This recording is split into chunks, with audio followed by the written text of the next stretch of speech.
இப்போ IPL match நடந்துட்டு இருக்கு, பாத்துட்டு இருப்பீங்கல்ல. ஐபிஎல் மேட்ச் நடந்துட்டு இருக்கா, அதுல நிறைய அணிகள் இருக்கா, அதுல நிறைய அணிகள் இருக்கா. என்னென்ன அணிகள் இருக்கு?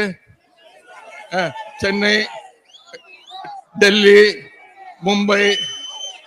மும்பை அணி, டெல்லி அணி, குஜராத் அணி, பெங்களூர் அணி, இந்த மாதிரி நிறைய அணிகள் இருக்கா. ஐபிஎல் மேட்சும் அதிமுகவும் ஒண்ணுதாமா. அதிமுகலையும் பாத்தீங்கன்னா டிடிவி அணி, ஓபிஎஸ் அணி,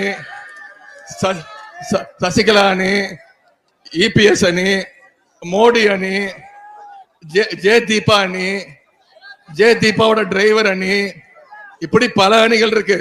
இவங்க எல்லாம் இந்தியாவில ஒரே டீம்ல தான் விளையாடுவாங்க. ஐபிஎலுக்கு மட்டும் காசு வாங்கிட்டு விளையாடுவாங்க. அதைத்தான் இப்ப பண்ணிக்கிட்டு இருக்காங்க. இதுக்கெல்லாம் நீங்க பதில் சொல்ல வேண்டிய நேரம். நான் இன்னைக்கு